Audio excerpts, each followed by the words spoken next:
नया IBN 7 हौसला है।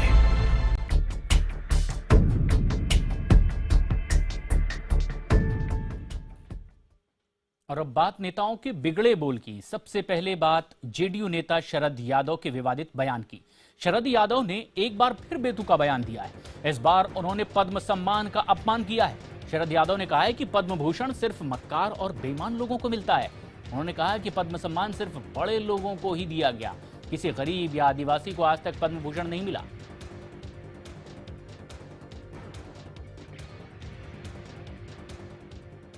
ये तो उन्हीं लोगों को मिल रहा है जो बेईमान लोग हैं, जिसके समाज के जो व्यवस्था के हिस्से हैं, उनको मिलता है,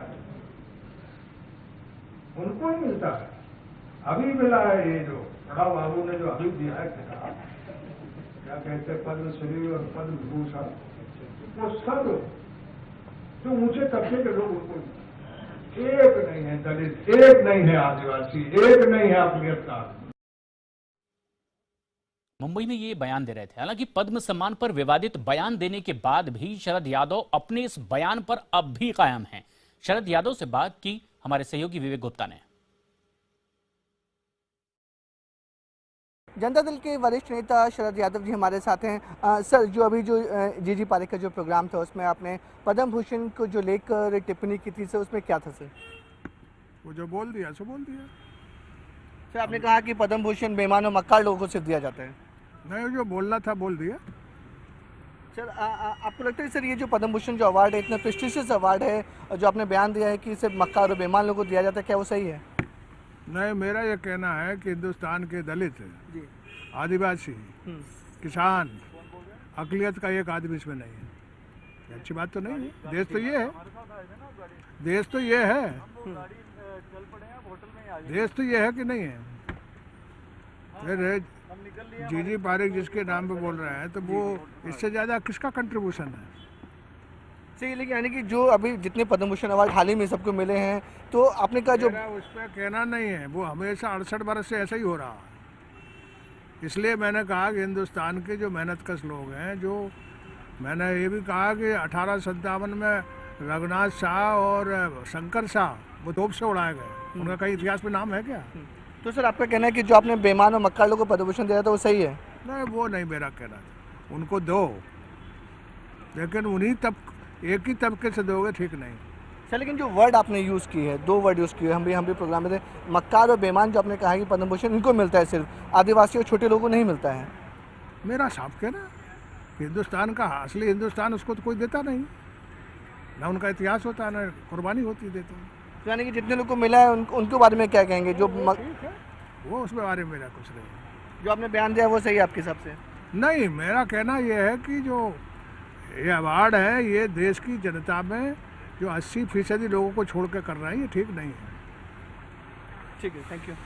तो ये थे हमारे साथ जनता दल के वरिष्ठ नेता शरद यादव जी, जिनका साफ तौर पर कहना है कि वो इनडायरेक्टली ये बता रहे कि जो बयान उन्होंने दिया है, जो मंच पर उन्होंने कहा है कि पद्म भूषण जो अवार्ड है वो सिर्फ बेईमान और मक्कारों को मिलता है, वो अपने इस स्टेटमेंट पर कायम है।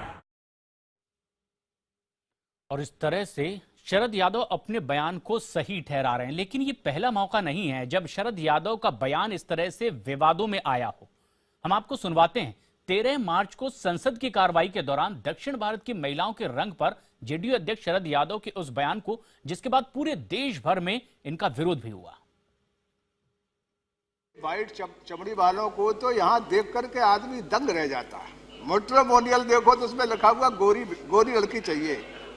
अरे आपका भगवान जो है वो सांवला है, वो रविशंकर जैसा है?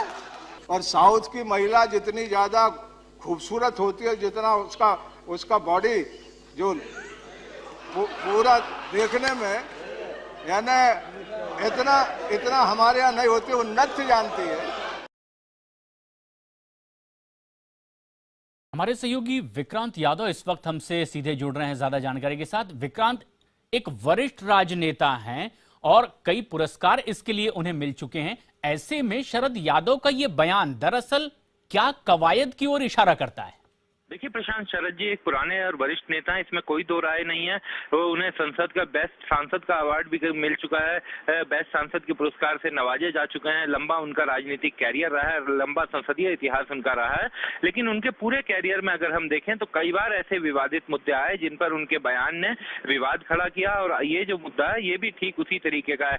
हालांकि शरद यादव का कहना है कि उनकी बात का मतलब ये था कि देश की जो एक बड़ी आबादी का हिस्सा है, जो वंचित वर्ग है, उसके लोगों में जो काम किया जाता है या जो लोग उनके बीच में काम कर रहे हैं उनको नहीं मिलता। लेकिन जिस तरीके से उन्होंने अपनी बात को कही है और जिस तरीके से उन्होंने पूरे पद्म पुरस्कारों पर सवाल उठाया है, जो देश के सबसे बड़े पुरस्कारों में से एक है, उस पर वो जरूर एक राजनीतिक विवाद खड़ा होता है, क्योंकि सरकार आमतौर पर जो अलग अलग क्षेत्र में काम करने वाले लोग हैं उनमें पहचान करने के बाद उनको इन पुरस्कारों से नवाजती है।